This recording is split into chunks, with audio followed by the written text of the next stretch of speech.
Dear family, dear friends, fellow travelers on planet Earth, the Lütkemeyer family from Irvine likes to send their happy holiday wishes for the year 2025.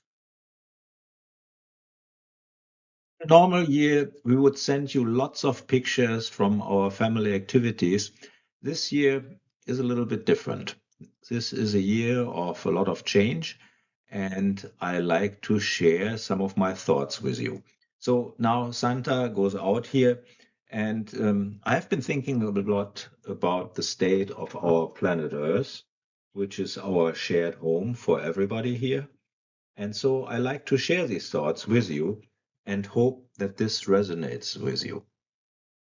So in September, I started the Trashwalker movement. You can see the Trashwalker button with a logo on the paper bag. The paper bag I found on the Glendora Mountain Road recently. It says Merry Christmas. So this is our Christmas message here. And you can see the Trashwalker logo is essentially formed by a brown hand and a white hand coming together to hold our precious blue marble planet Earth. And you can see on the left side, there is like a broken blue circle, and on the right side, there's a broken red circle. So these symbolize the extreme political forces that are pulling us apart, and they are already outside of the atmosphere, and they're still trying to move further and further away from the common shared interests that we all have. At the bottom of Earth, you can see the blue and red kind of coming together, forming a circle in a yin yang. And so, this is, in my view, a good picture to think about where we should actually be going. I feel we need to declare a global sustainability emergency at this point, and I hope that you can help that this message that I have recorded here can go viral. Think about how the COVID virus was distributing bad messages. The Trashwalker message can be a good message, but it needs to be shared. And so I want to invite you, please share this message, regardless, family, friends, anybody who cares about Earth should learn about this message because there is hope, but it is in our hands to do something about it. We need to open our hands to grasp problems and make the world better.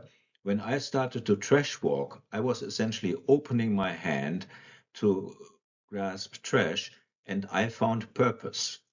So please help that this message can be shared.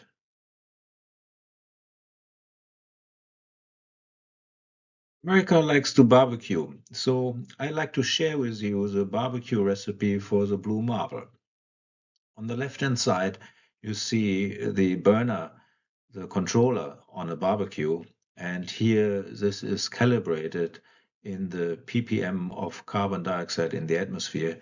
1 ppm is 1 part per million. And so the starting point at the beginning of the Industrial Revolution was 280 ppm, and this point had been stable for thousands of years. So then, when I celebrated my first Christmas, this is like Christmas 1967, the carbon dioxide in the atmosphere was around 330 ppm. So from the beginning of the Industrial Revolution, in 218 years, we added 50 ppm of carbon into the atmosphere. Now, fast forward to today, we are approaching 430 ppm. And so this means essentially that 100 ppm was added in just my lifetime, over 57 years. So there has been a massive acceleration in humans' exploitation of fossil fuels. They have allowed us amazing things. We are living now in an advanced knowledge society, and so we can be grateful for that. But there's a big concern here, and there has been a lot of change in weather patterns, and so we have to start to be careful about this. When you think about this burner, Essentially, we are turning up the heat, and it's a one-way ratchet. The high heat setting is frozen for decades or more than 100 years because the absorption of carbon in natural processes takes a very, very long time. Think about it, you are driving in a car that has only an accelerator and no brakes. How fast would you be comfortable to go with such a car? So when we now look at our barbecue here, it is turning up the heat on the blue marble. And the question is, what is going to happen ultimately to our planet if we expose it to an increasing level of heat? There are political forces that essentially run around with raised fists and promote drill, baby, drill. But for our planet Earth, our shared home, this essentially means grill, baby, grill. The pictures of those flames were actually taken from the Pacific Palisades fire in January 2025. So these are recent pictures of climate-related disasters that we had to deal with. So from Trashwalker, I really like to share the message that it is so important that we need to turn off the heat. We can't keep increasing the carbon in our atmosphere without making the current problems even worse. And I like to share a video clip with you. This video clip was created with AI. AI is an amazing technology, and we have to be careful. It requires a lot of energy. We'll probably talk about this a little later. But first, let's take a look at this little video clip. Our next stop is planet Earth in the Milky Way. Earthlings ruined the beautiful blue marble to this wasteland. They found fossil fuels and trashed their oceans with plastic and their atmosphere with CO2. Earthlings dug up fossil energy that was stored over millions of years with giant excavators. Burning fossil fuels provided energy to develop an advanced Earthling knowledge society. Even after Earthlings knew that fossil fuels destroyed their climate, and they promoted drill, baby, drill. They had sustainable energy technology, but corrupt politicians sabotaged the transition.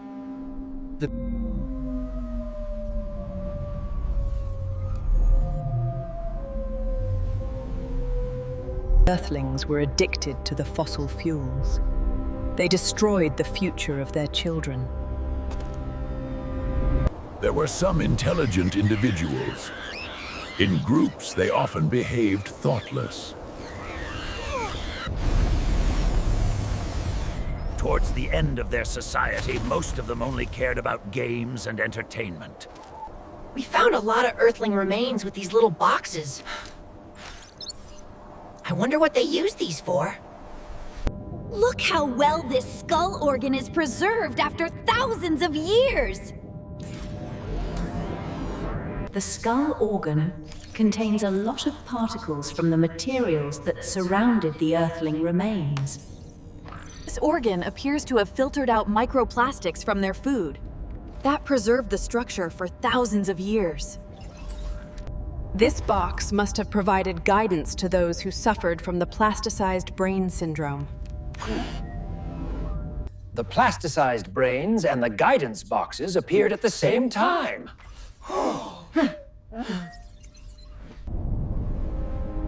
This is the place where Earthlings fought over the last bottle of clean water. The video that you just saw was created by AI, and I have to say it is an amazing tool to create pretty feature-rich video from just a few sentences of language. And so that was an amazing experience to use this. Now I have to kind of swing back into the holiday mood here. So I'm recording this on December 24th, 2025. And so the video itself is probably pretty frustrating as a look of a potential future for humanity. But the good thing is we are not at that point yet, and so we still have a chance to change our future. And so this is ultimately a message of change that I like to promote. Before I talk about the important message that I like to share, I like to introduce myself, the messenger. I'm an immigrant. I was born in Germany in 1967. In the little picture, you see me on my first Christmas. And I came here to work for Broadcom Corporation. So I'm going to talk about my corporate growth path. And I see myself a little bit as an interesting caterpillar that was growing over the years. So Broadcom was working on chips to connect everything, build the internet. That was an amazing time. And I stayed there for almost 17 years and then went to a small startup company, Clarify, in 2016. Clarify was acquired by Inphi at the end of 2016, and then Inphi was acquired by Marvell in 2021. And that's where I finished my career last year. I decided to start my own little company, a consulting company, and the caterpillar essentially did its metamorphosis into a butterfly at this time.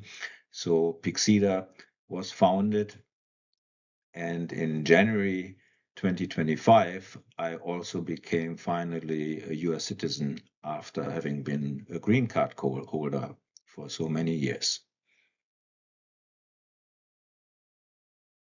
The corporate world provided a lot of freedom from daily work problems, freedom to ride my bike, freedom to travel, freedom of thought. And it has been a great journey for me these last couple of years, a little more than a year. And you can see here a picture of a packaging wrapper that I picked up when I was riding my bike. It says, "With great privilege comes great responsibility." And so this is really something that resonates with me. I feel I'm a privileged person because I can now look at other problems that are not just my personal or family problems.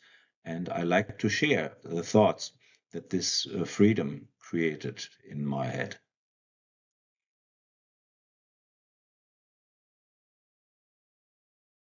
One important event that I like to incorporate in my message is that Jane Goodall passed away on October 2025. She dedicated her life to studying and living together with chimpanzees, and she has a different look maybe at humanity that most of us has because she has studied our close relatives, the chimpanzees, in great detail. So Dr. Goodall wanted to leave us her last words. There is a documentary on Netflix. I watched this recently and I was very much moved by her message, and I like to read it out here. What message do I want to leave? I want to make sure that you all understand that each and every one of you has a role to play. You may not know it, you may not find it, but your life matters and you are here for a reason. And I just hope that reason will become apparent as you live through your life. I want you to understand that we are part of the natural world. And even today, when the planet is dark, there still is hope. Don't lose hope. If you lose hope, you become apathetic and do nothing. And if you want to save what is still beautiful in the world, if you want to save the planet for the future generations, your grandchildren, their grandchildren, then think about the actions you take each day.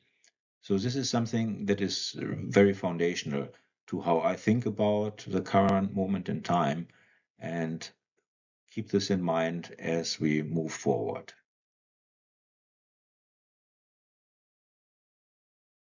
Title of my talk is "Thank You, Lord, for Your Revelations Through Our Trash." So I became a trash walker this year.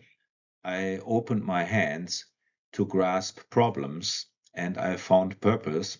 And so I created the logo that you see there, and I have a shirt that I can show you here. I am two, so engineers like acronyms, and two is essentially Trashwalker 1.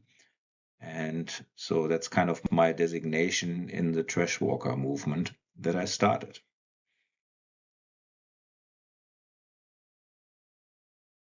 To talk about a very important principle, how we can find the truth.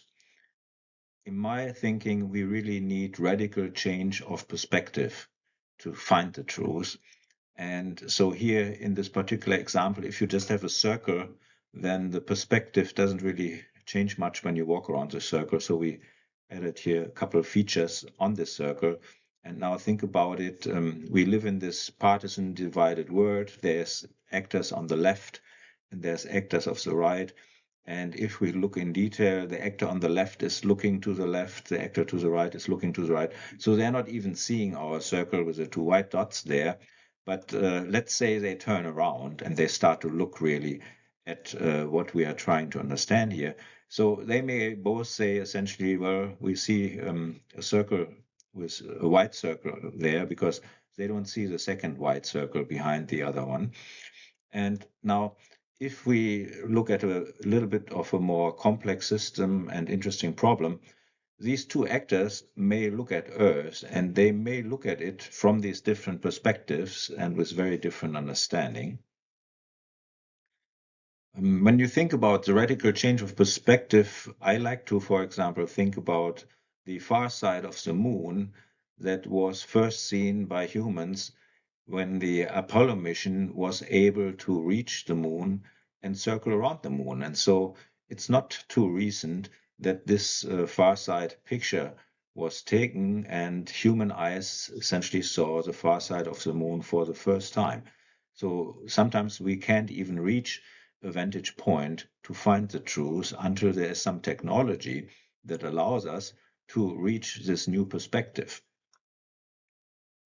And so these are all spatial aspects of the truth, but time is also a very, very important vantage point to look at a situation.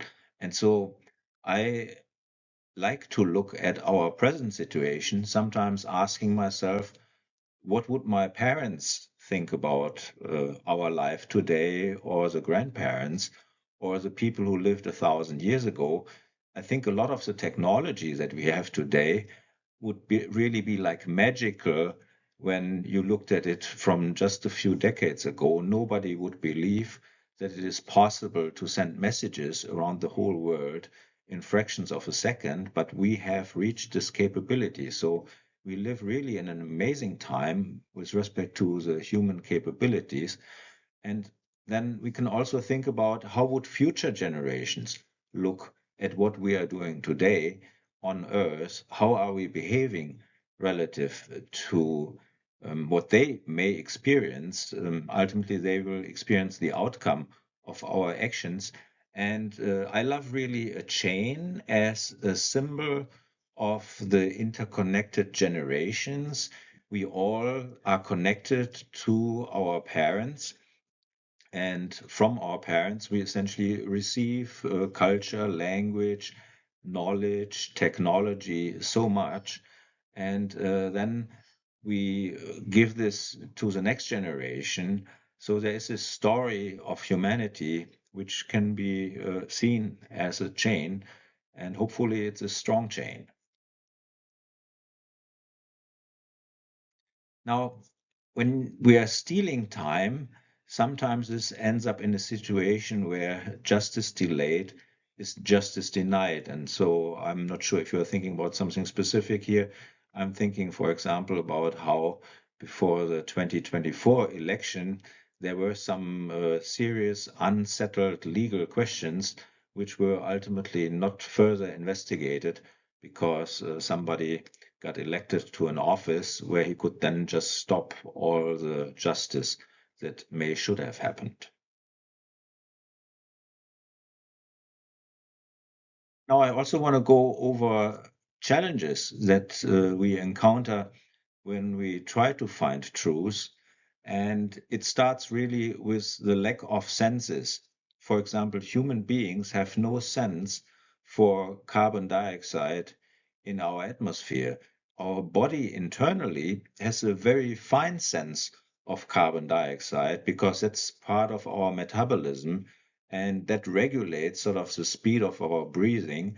But at the current levels of carbon dioxide in the atmosphere, this mechanism is not sensible. So we can only rely on scientific instruments and measurements to actually know the truth about carbon in our atmosphere.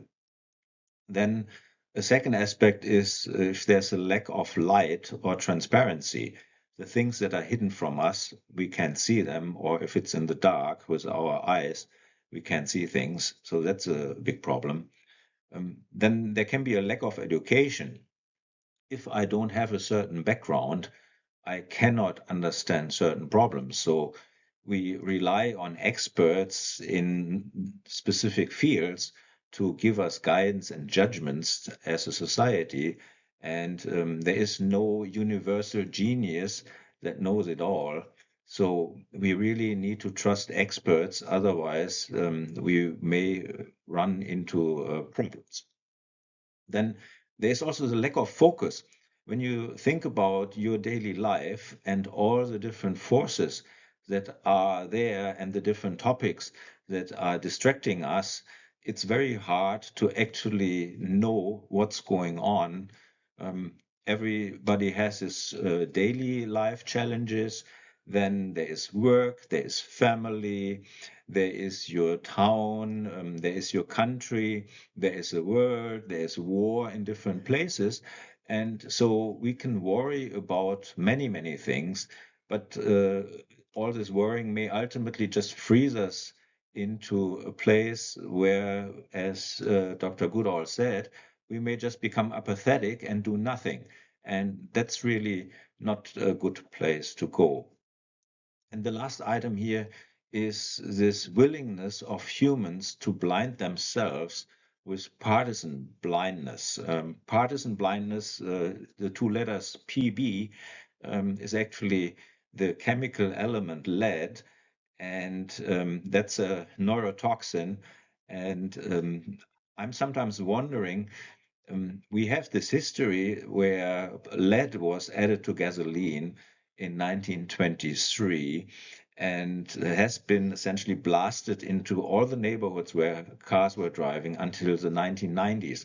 And for the US, there were like 4 to 5 million tons of lead that were blasted in all these neighborhoods.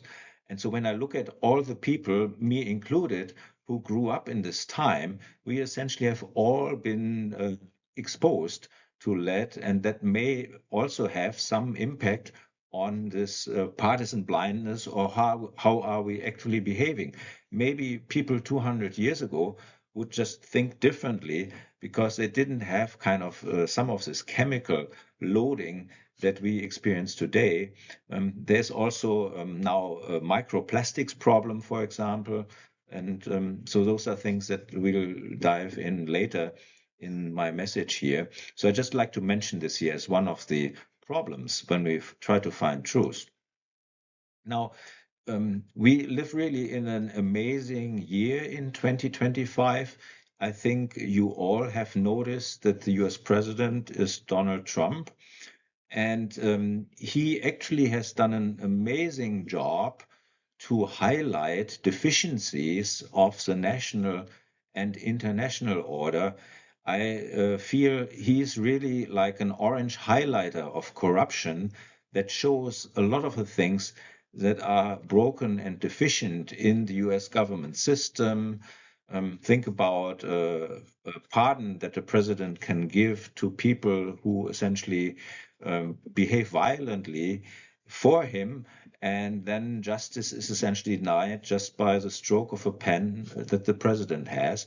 So that was a powerful statement when he just let 1,500 January 6 violent offenders go out of jail. And so a powerful statement that shows us there are problems in the system.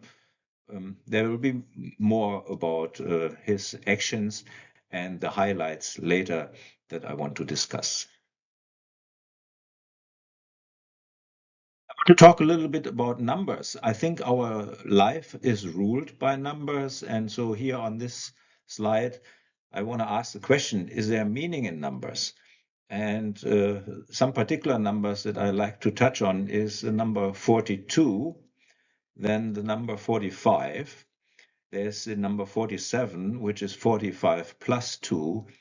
And then there is 45 squared, which is 2025, our current year. And so how can we connect these things?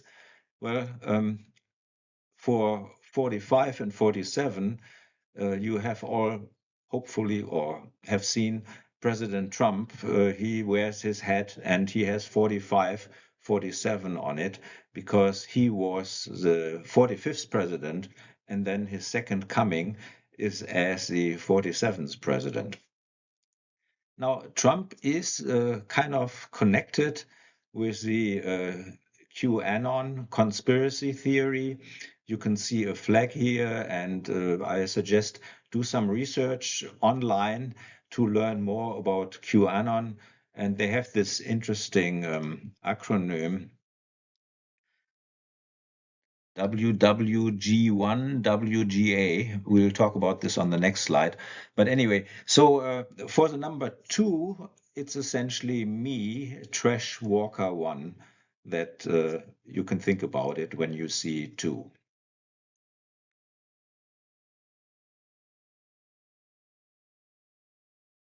Yeah, if you want to dive a little bit more into the connection between QAnon and President Trump and the 2020 election, then the part here, Into the Abyss, QAnon and the Militia Sphere in the 2020 election by Gia Kokotakis is probably something you want to take a look at. On this slide, I like to walk you from QAnon to 2Unknown. So on the right, you can see the QAnon flag. In the middle, you can see the big Q over a US flag. And then there is the WWG1, WGA, which stands for Where We Go One, We Go All. So you can see this down there. And then in the middle, you can see the mascot of the Trashwalker movement. That's the octopus. And he's trying to get us back together. And so me as Trashwalker 1, I'm essentially now 2Unknown. And my motto is Mega, make Earth great again.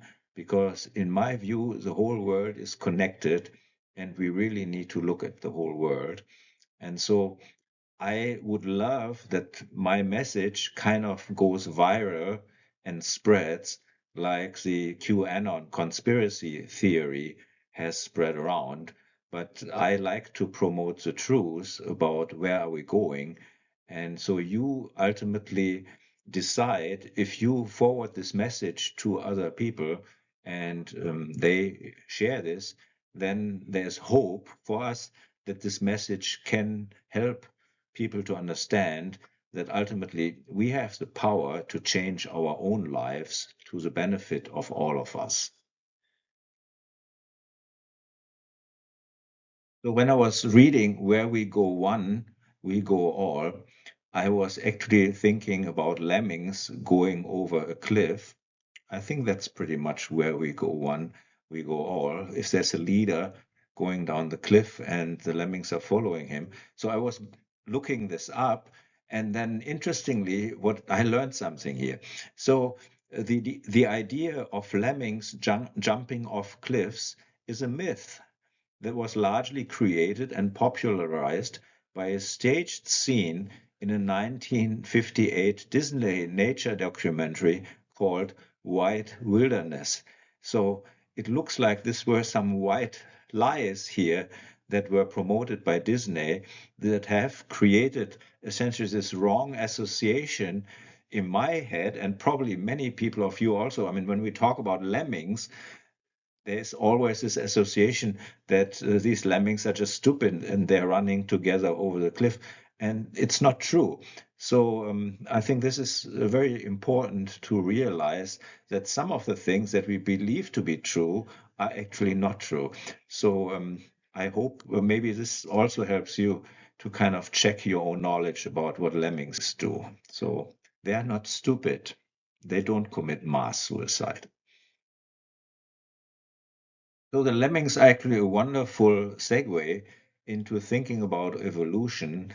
And so here in this picture, you can see kind of how the chimpanzees started to move more and more upright. And at some point, there is Homo sapiens appearing, and people are giving tongue-in-cheek Darwin awards to individuals who essentially commit very stupid acts and then eliminate themselves from the gene pool. And so now when I look at our society today and the where we go one, we go all, we have now leaders in our world, very powerful leaders. Think about President Putin, President Trump, that are leading us somewhere, and they expect us to all follow them. And when I think about where these people are leading us, I'm really thinking about a cliff and a collective Darwin Award that we may all earn if we continue on the path where we are today. And so, looking at this from the future, I ask myself, will history think and see us as a paperclip generation in this diagram? Do we want to be a paperclip? I don't want to be a paperclip. So it's time to get back to my numbers. And so Douglas Adams, he wrote The Hitchhiker's Guide to the Galaxy. And in The Hitchhiker's Guide to the Galaxy, there is the number 42 as a very essential result. And so here's the story behind this. 42 is the answer to the ultimate question of life, the universe, and everything, as calculated by the supercomputer Deep Thought. The humor and irony of the situation stem from the fact that the question itself is unknown. After calculating the answer, the supercomputer Earth was then built to determine the ultimate question, taking millions of years. So you and I, we are all on Earth right now. And so our task is, per the Hitchhiker's Guide, to essentially come up what was the question that led to the answer 42. And I'm very happy that I can actually share the question with you after being essentially a free person for 18 months. I gained some insights and I'd like to share this with you now. So here you see my mountain bike this spring on the ground, and I was essentially finding this number 42 on the road. And so this became a reminder that the question had not been found yet. And so I have been thinking about what question could there be that is relevant and leads to the answer 42. And so I essentially found in my head that the question is, which US president had a vice president who pointed out an inconvenient truth? And so if you know your history of the presidents and vice presidents, and maybe you have looked at an inconvenient truth that Al Gore created, well, the answer is Bill Clinton, who is the president number 42. So I think at this point, the ultimate purpose of life to find the question to the answer 42 has been fulfilled. And so we are now kind of living in the time after our purpose has been fulfilled. And maybe this is now just all fun and games at this point, Or should we be thinking about future generations and our responsibility to those? So these are some interesting thoughts. But hey, 42, the question was found. So that's a good one.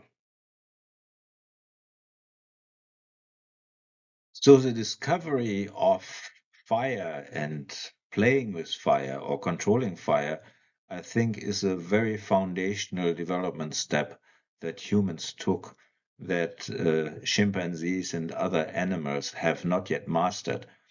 And so on the top right, you see a picture of a woman in Malawi in 2017, and she is carrying a lot of dry wood on her head.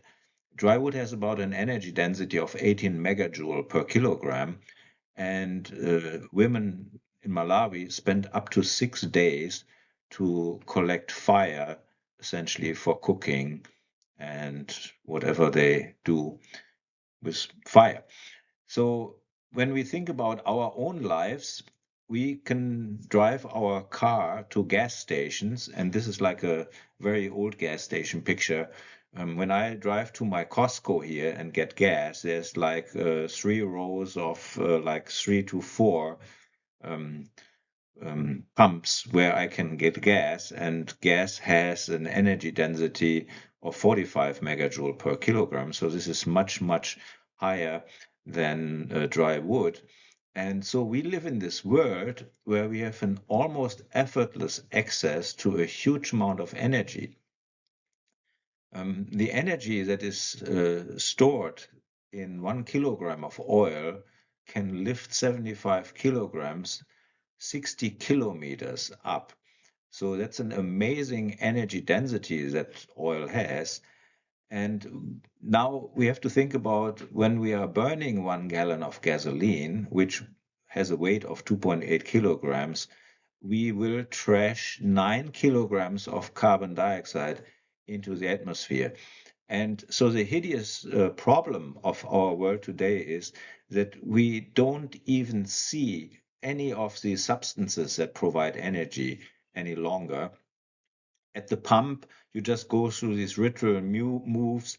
You pull out the hose, you plug it into your car, you start the process, you wait a couple of minutes, you see kind of the wheels are spinning, the numbers, the numbers that control our lives. So one is essentially the money you have to pay, and then the other one is the amount of gasoline you got, measured in gallons here in the United States. But here in California, you can't even smell the gasoline because we have essentially rules that the vapor has to be reabsorbed, which is good for the environment, but it essentially sort of touches us even more from the materials and processes here. And then once we start to drive around, there's a tailpipe of your car, but carbon dioxide and water vapor, which are coming out of our engines, mostly, they're invisible. I mean, if you have like a diesel or you see a diesel truck, sometimes they have these black sooty clouds that they leave. So at that point, we do appreciate that this is not good, but we don't really think about all these this trash, this carbon dioxide trash that we emit from our cars. And so what I like to get into your head is whenever you go to the gas station, think about each gallon of gas that you are filling into your car. It will ultimately end up in the atmosphere as 9 kilograms of carbon dioxide. And we'll talk about some of those aspects later. But a little bit mindfulness, I think, helps a lot when we think about energy, how we use it. So please think about those things. Yeah. So when you get 20 gallons of gas at your gas station, that is essentially 56 kilograms of gasoline that you get. And if you had to collect this as dry wood, you would have to collect 140 kilograms of dry wood. And so um, when you start to carry something, I mean, as a trash walker, I sometimes run around with a heavy bag of trash, and it's hard work. And getting 140 kilograms of dry wood would take us a long time, probably something like 6 hours, like the women in Malawi. And I think we would appreciate energy in a different way when we would sort of see it, touch it, and have to work it in a different way than just sort of have money deducted from some credit card account, which is really sort of a magic process if you think about it. Yeah, my mom and my family, they're still in Germany. And so that makes me fly to Germany once in a while. And so when I'm on an intercontinental flight from Los Angeles to Frankfurt, it's like 9,300 kilometers when you take the direct route. I always am amazed about flying. I try to get a seat at the window, and you can see here like a picture that was, I think, taken during the approach to Frankfurt. And it's such a interesting perspective. You see the countryside, meadows, forests, beautiful things. But if you think about this whole um, mechanism, the airport, the airplane, millions of people fly every day, and there is actually very, very few uh, accidents, or there are very few accidents. And so, how is it possible? And the reason why is that whenever there were problems, people investigated the problems and they fixed them. And so, by fixing problems, we have made this amazing transportation system. And so, sometimes people get upset when they're in the plane and the neighbors and so forth. I think it's really good if you just sort of focus on how would this actually look for somebody that was living in the days of Christopher Columbus, who went with his tiny little boats to find America. I mean, we have come such a long way. Human development, the Industrial Revolution, the know-how that we have gathered. I mean, it's just an amazing time. And what makes me really sad is when I see how our society sort of breaks apart into this sort of left and right side, where people talk about pronouns and bathroom use, and we kind of forget that we are all human beings. We all need to breathe. We need clean air. We need clean water. We need clean food. And so this common uh, foundation, this is really what should bring us together. And this is what sort of Trashwalker is about. These two hands, the brown hand and the white hand, that are holding up Earth. So this is what motivates me to try to get this message out to you. So when you are flying internationally, your plane will probably use about 1 gallon of jet fuel for 100 kilometers for one passenger. And so a gallon of jet fuel has energy density of 43 megajoules per kilogram, and the gallon weighs 2.8 kilograms. And so that means for a trip to Germany, the plane has to burn 93 gallons of jet fuel to get me over there, and that's like 260 kilograms. So my own body is maybe somewhere 70 kilogram, and then I have some luggage.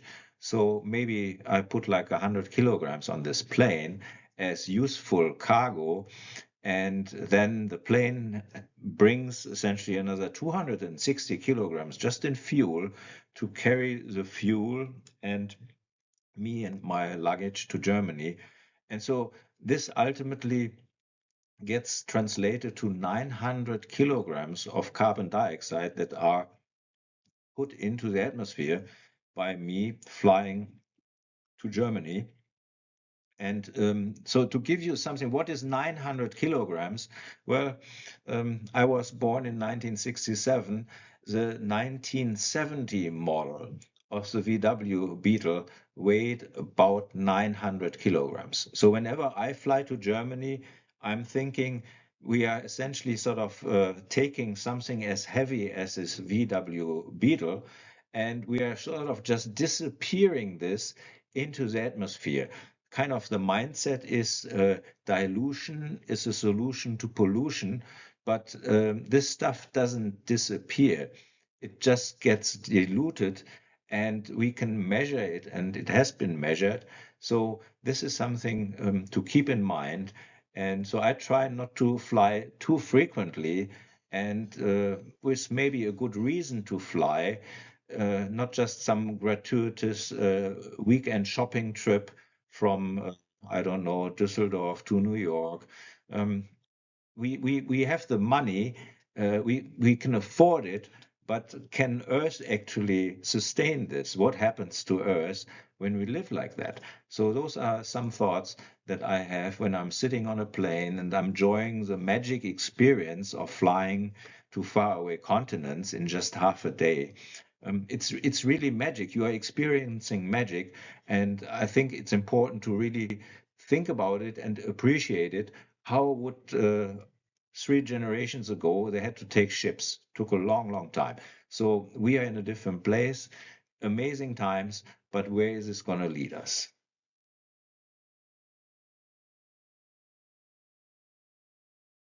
Last year in summer, I was visiting the Hambach lignite coal mine in Germany, and this is essentially an area where 45 kilometers, square kilometers, have been dug into a hole that is 400 meters deep, because after 300 meters, you get to a lignite coal seam that is 100 meters thick.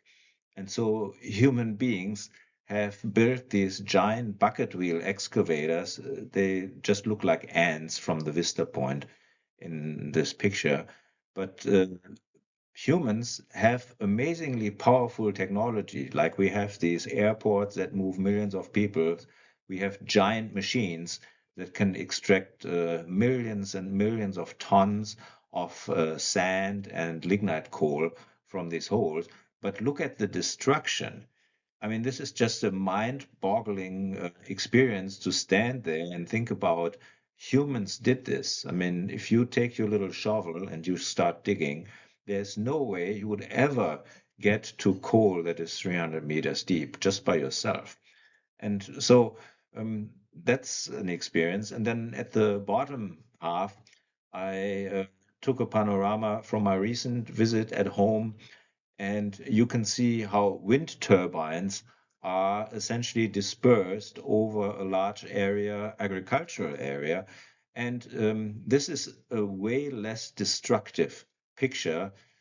I think you can understand that. Everybody would probably understand that, that this is a way less intrusive, destructive way of providing essential electricity that we need for our modern lifestyle. So I feel we are actually blessed that we are in a time now where we have alternatives to digging up fossil fuels and trashing our atmosphere. We can essentially just hold these rotors into the wind, and we have solar panels that we can hold into the sun, and we get electricity, and then we have batteries that we can store some electricity. So we are really at a transitional point where we can kind of really start to leave fossil fuels and the trashing of the atmosphere behind. And what makes me really sad is how we have now a leader who is talking about beautiful, clean coal. If you ever went to a real coal mine, you know that beautiful, clean coal does not exist. And so you may be familiar with the term gaslighting. Gaslighting is essentially coming from some movie where a person sort of reduces the light, which was gaslight in those days. So people were burning gas to have light. So he would turn down the gaslight slowly, slowly every day, and would tell his wife that no, the light hasn't changed. So the wife essentially lost her reference point.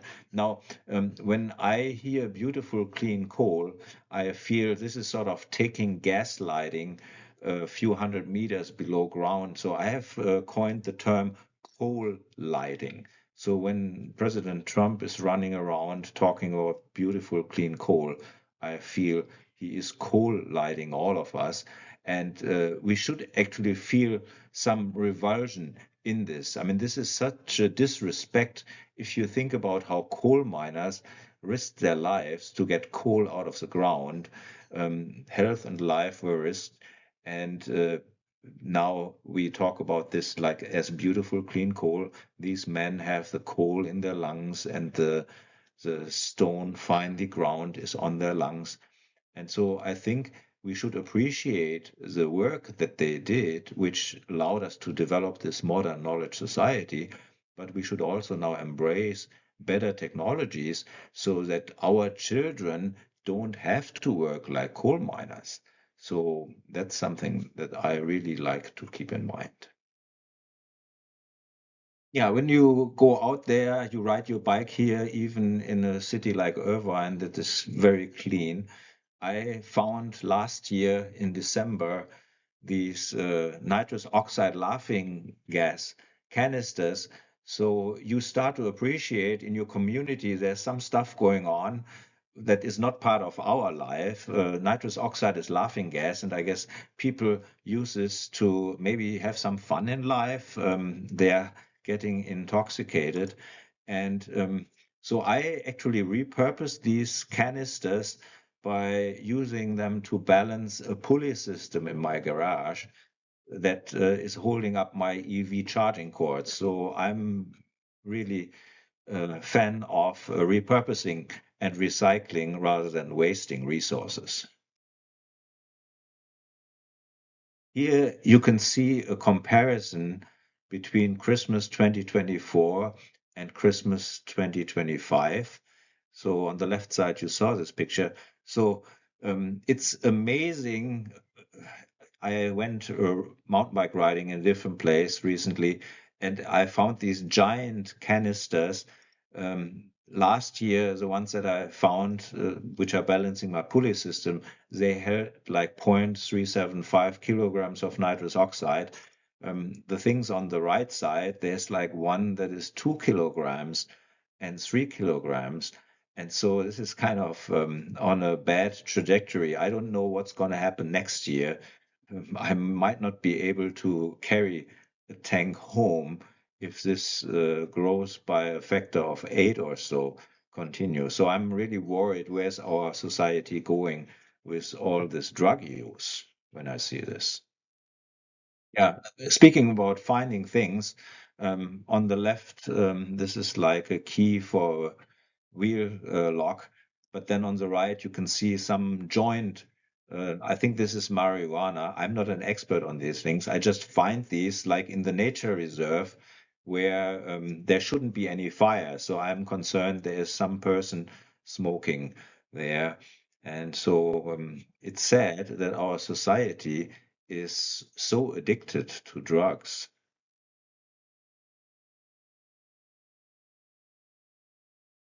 Yeah, here you can see an example that some people just leave a bag of animal waste lying on the trail.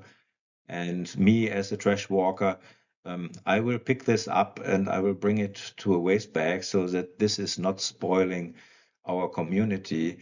And I would love that our children embrace leaving places cleaner than they find them. Because if we all start to remove things, even if we didn't put them there ourselves, we can improve the community and our life. So this is, to me, a cultural challenge. And then the picture on the right is sometimes you find some money, little change comes your way if you do some trash walking. So I sometimes feel I can go on a treasure hunt, and I find messages, I find money, interesting things. Sometimes you think about the stories. How did this particular item or pen get to this place? So trash walking is actually a fun activity, and this is something that we can actually enjoy regardless of maybe our political leanings, because I feel we should all be interested in having clean water, clean food. So I like to invite all of you, join the trash walkers.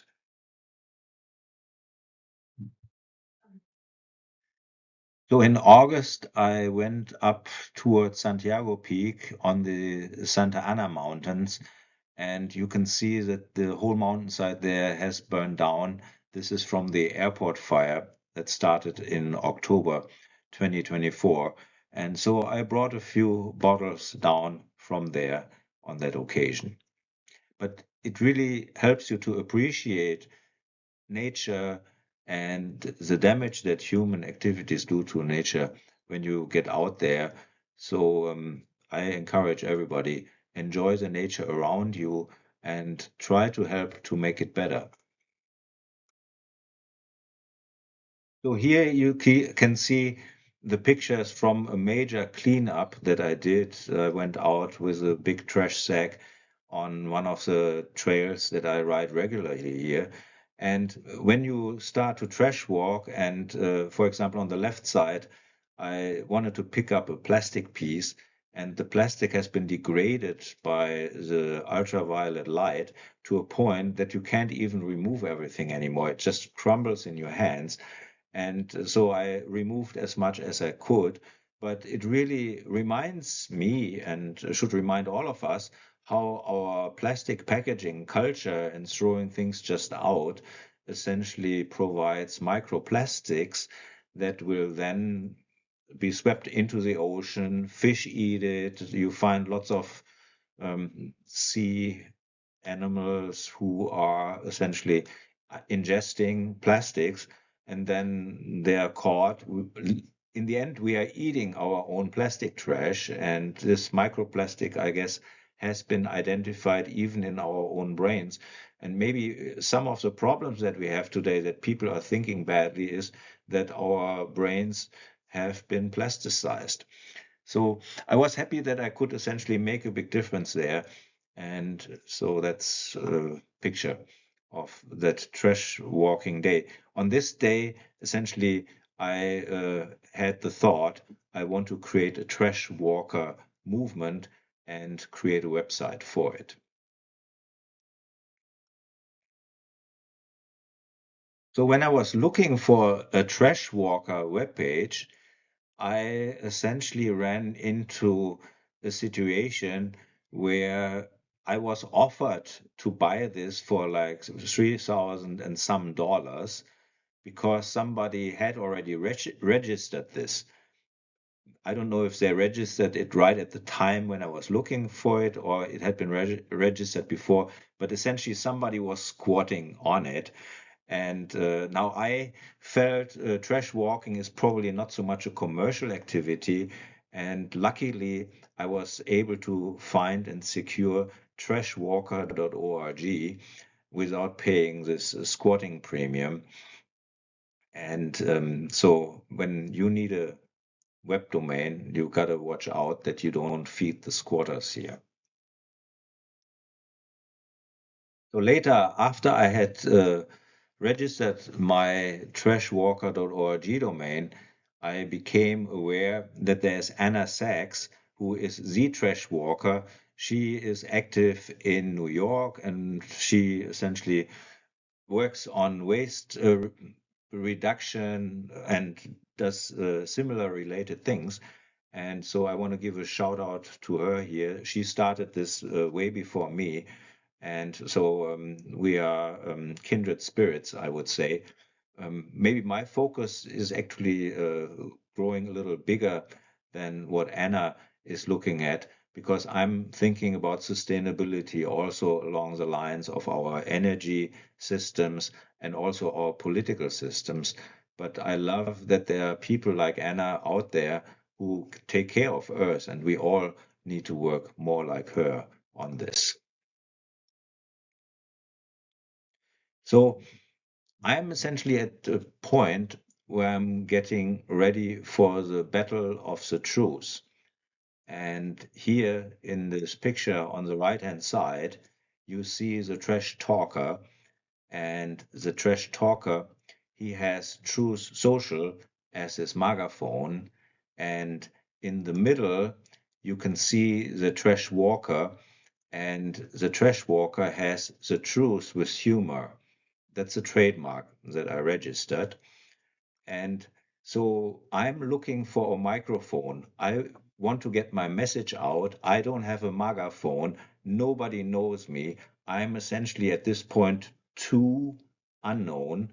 And I hope that you will help me to get this message out because we need to have a battle of the truth so that we can find the real truth and not just be inundated with alternative facts.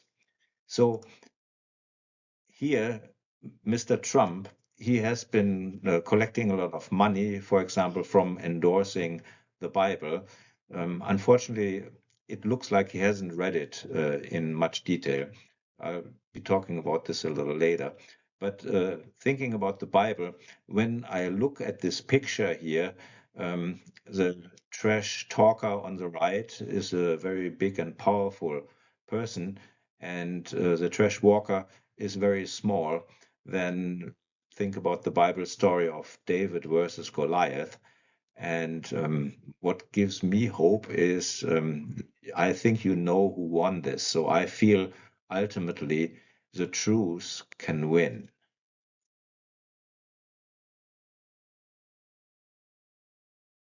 So let's talk about the favorite tools. The trash talker has his fist as a favorite tool. Fight, fight, fight. Now, the fist is a useful instrument if you're a little baby and you can make a fist. The fist is really good because it protects the fingers. They support each other. So if your mommy puts on your little sweater, then you can stick your hands with a fist through there, and there isn't a finger that is being sort of bent or broken. So it's important to make fists when you are small. But when you get big, large, then we need to start to use our open hands to grasp problems so we can make the world better. And if you are familiar with the game rock, paper, scissors, then you know that essentially paper is stronger than fist. So paper can wrap, the open hand is more powerful ultimately. So we need to open our hands. And in rock, paper, scissors, then there is the scissor position. And I will, in later sequel, talk about how rock, paper, scissors is actually a good model for the US government for 5-year-olds. Let's talk about the mascots here. On the right, the trash talker, his mascot is the elephant. Think about the elephant in the porcelain store. If you think about how the US government has been running over the United States in the year 2025, I think an elephant steamrolling a lot of things and breaking a lot of things is an adequate picture that I have. And so for the trash walkers, I chose the octopus as our mascot. And the octopus is an amazingly intelligent animal. It is very flexible in shape and color. And when you are an octopus, you have these arms that can grasp problems. You have 8 arms. And if you have to deal with two extremists, an extremist on the left and an extremist on the right, then these two extremists have each 4 extremities. And as an octopus with 8 arms, you can sort of gently hold all the extremities of the two extremists until they calm down and realize that they are both breathing and they need food and clean water. And then you can bring them back together. We need to get back together. Think about this yin yang in the Trashwalker logo at the bottom. If we come together, we can get Earth back running in a way that there is a future for our grandchildren and their grandchildren. So this is something that I hope to achieve by reaching out to all of you.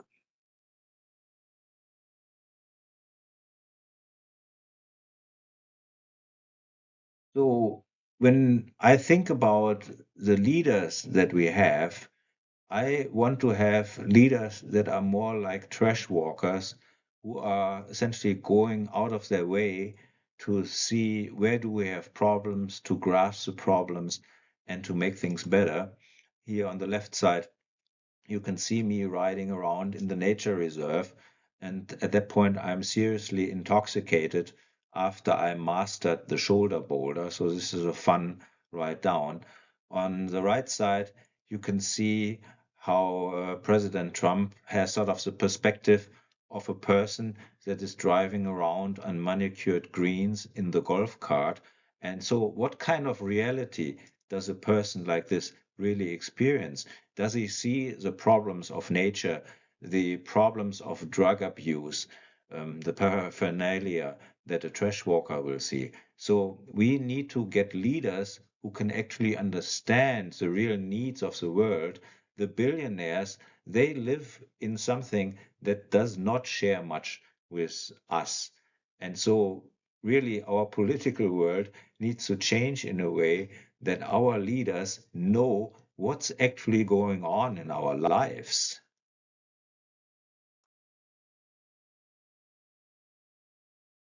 As an engineer, I do appreciate that the design of complex systems needs the devil's advocate. We talked about how airplanes are so safe because after every accident, there's a thorough analysis and then the problems are removed, fixed, and that's how flying became so safe. Now, when I think about the US democracy, this is a system, it's a prototype that was created 249 years ago. And now this prototype has been running with some minor tweaks and amendments. But I think we have reached a point now where Donald Trump has shown us in a very powerful way that there are significant foundational problems in the system. This is like presidential pardons or how we count in elections. And so President Trump is really a wonderful, powerful highlighter that shows us where the system should be fixed. And so when he is building a big, beautiful ballroom, I'm thinking we, the people, we actually need to start to think about how we can fix the democracy so that the democracy counts votes. We are told your vote is valuable. Well, then votes should be counted like money. Let's have our votes count like the rich people want their money to be counted. And so I think we need to really make some amendments so that the system of government can also work as safely as our airplanes are working. And so I'm kind of grateful for the second coming of President Trump because he is really a teachable moment for all of us to really appreciate how the design of the US democracy has kind of enabled corporate interests, special interests, billionaires to throw their money around and manipulate us with the TikTok algorithm or how corporate media is working. There's Fox News, there's MSNBC. We need truthful news.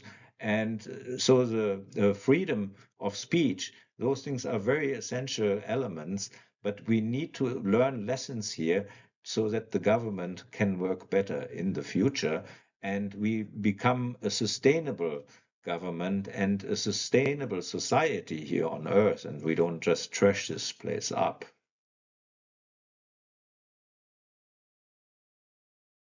At this point, I want to say Merry Christmas to all of you. There is this paperback that I found recently trash walking on Glendora Mountain Road when I was watching a beautiful sunset. So I will continue this. There will be the Trash Walker's Guide to Sustainability. And in this, we will talk about the US gerrymandering arms race. I will talk about Schrödinger's cat voting system, kind of a tongue-in-cheek, redesigned voting system that would become fair and more entertaining.